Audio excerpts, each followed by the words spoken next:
11-декабрга карата маанилүү жаңылыктар менен тааныштырабыз, саламатсызбы? Дордой ассоциациясына кирген базарларда жер тилкелеринин ижара акысы 50-60%га чейин арзандады. Бул тууралуу базардын негиздөөчүсү Аскар Салымбеков 10-декабрда билдирди. Ал Дордой министрлер кабинетинин салык реформасын колдой турганын белгиледи. Анын айтымында жаңы эрежеге ылайык ижара акысы дөңүнөн саткан соодагерлерге 2 эсе, ал эми чекене баада соода кылгандарга 30% арзандайт.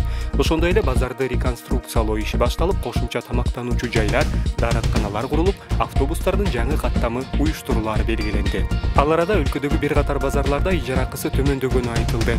Аламүдүн базары 30-50%га, Земалетта компаниясы 25%га, Аберон базары 20%га арзандатканы кабарланды. Буга чейин 6-декабрда УКМКнын төрагасы Камчы Бекташиев соодагерлердин ишин жеңилдетүү максатында базарлардын ээлери ижара акыны жок эле дегенде 2 эсе азайтышы керек деп билдирген. Ал өлкөдөгү соода сатык комплексине ээлик кылган адамдар бул иштен эбегейсиз пайда көргөн республиканын эң бай адамдар экенин айткан. Ошондой эле ал ККМ орнотууга каршы митинг уюштурууга тиешеси барларды табууну тапшырган. Ага дейре президент Садыр Жапаров да соодагерлерди митингге үндөгөндөр тууралуу бийликте толук маалымат бар экенин айтып, эгерде элди митингге үндөй берсе, базарларга тышкы башкаруу киргизилерин кошумчалаган.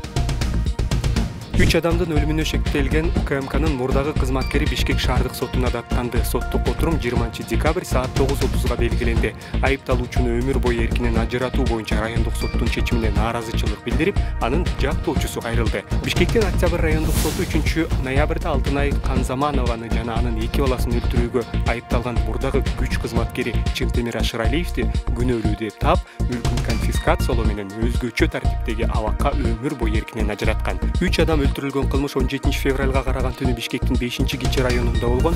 Көп кабаттуу үйдүн батиринин биринде 51 жаштагы аялдын, анын 2005-жылы туулган кызынын жана 7 жаштагы баласынын сөөгү табылган. УКМК маркум Кримтөбөл Камчы Көлбаев жана коррупция боюнча күнөөсүн моюндаган бажы кызматынын төрагасынын мурдагы орун басары Райымбек Матраимовго байланышы бар 180ден ашык мамлекеттик кызматкер иштен алынганын билдирди. Бажы тармагында 85 кызматкер аныкталып, 76сы иштен кетсе, ИИМде 26 кызматкер аныкталып, 14 кызматтан алынды. Жергиликтүү кеңештин 6 депутаты мандатын тапшырып, башка бир нече кызматкер иштен четтетилди. Буга чейин УКМКнын төрагасы Камчы Бекташиев Матраимов жана Көлбаевга байланышы бар 202 кызматкер иштен алынганын айткан. Ал мындан ары өлкөдө Көлбаевдин, Матраимовдун мафиялары болбойт деп белгилеген. УКМКдан айрым салык кызматкерлери баюу максатын көздөп ишкерлерге салык төлөөдөн качууга шарт түзүшкөнүн билдиришти. Атайын кызматтан бул салык реформасын жүргүзүүгө терс таасирин тийгизгенин айтышты. Маалыматка ылайык, Дордой соода базар комплексинин бир базарында 600дөн ашык соода жайы болсо, салык 400 гана ишкерден түшүп турган. Бул коррупциялык схема 5-6 жылдап созулуп, мамлекеттик салык кызматынын өкүлдөрү ар бир мыйзамсыз аракет үчүн акчалай сыйлык алып турушкан дешти УКМКдан. Шектүүлөр убактылуу кармоочу жайга киргизилди, аларга карата кызмат абалын кыянаттык менен пайдалануу беренеси менен кылмыш иши козголду. Бишкектин номер 3 тез жардам клиникалык балдар ооруканасына кезек күтүү боюнча даттануулар көбөйгөнүнө байланыштуу Саламаттык сактоо министри Алымкадыр Бейшеналиев 10-декабрда ооруканага барды. Ал ооруканада балдарга медициналык тез жардам көрсөтүү кызматынын сапаты менен таанышып, ата-энелер менен сүйлөшүүлөрдү жүргүздү. Балдар ооруканасынын башкы дарыгери Акылбек Мамановдун айтымында ооруканага күнүнө 900дөй бейтап кайрылат. Алардын 80%ы жолдомосуз келишет. Башкы дарыгер дем алыш күндөрү үй бүлөлүк дарыгерлер борборлору иштебегенине байланыштуу да кезектер көбөйгөнүн айтып, бирок бейтаптарга медициналык жардам жана маалыматтар берилип жатканын белгиледи. Аны менен катар балдар ооруканасына курч респиратордук вирустук инфекциялар жана сасык тумоо менен ооруган балдарды жайгаштыруу үчүн кошумча 30 керебет уюштурулуп, стоматикалык ооруларды дарылоочу педиатрлардын, ординаторлордун саны көбөйтүлгөнү маалымдалды. Буга чейин Бишкек шаарында жаш балдар арасында жугуштуу оору, сасык тумоо, пневмония күчөгөнүнө байланыштуу ооруканаларда кезек күтүүлөр көбөйгөнүнө жана орундардын жетишсиздигине нааразычылыктар айтылган.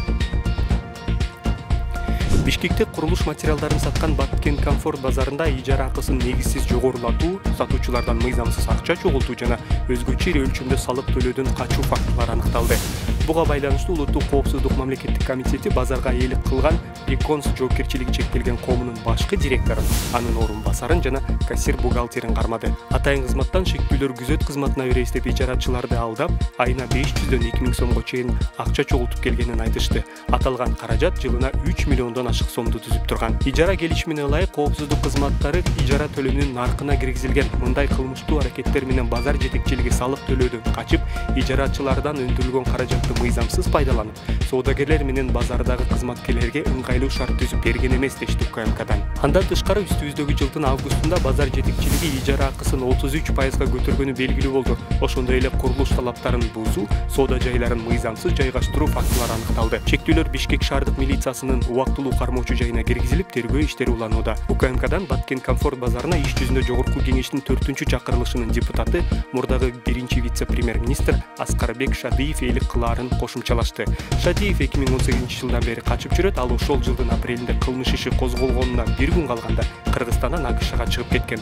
Мурдагы депутат кызмат абалынан кыянат пайдаланган жана мамлекеттик чек арадан мыйзамсыз өткөн делип 2018 жылдын декабрында мүлкүн конфискациялоо менен 10 жылга соттолгон. 10 декабрда УКМК массалык башаламандык беренеси менен козголгон кылмыш ишинин алкагында Facebooktун 40 жаштагы колдонуучусун кармады. Атайын кызматтан ал Facebooktагы Айман Манап барагынан массалык башаламандыкка жана мамлекеттик кызматкерлердин мыйзамдуу талабына баш ийбөөгө чакырык жасаган билдирүүлөрдү жарыялап келгенин айтышты. Ал жоопкерчиликтен качуу үчүн фейк аккаунт колдонгон, анын жашаган жерин тинтүүгө алганда уюлдук телефон жана ишке чейшеси бар башка буюм далилдер алынды.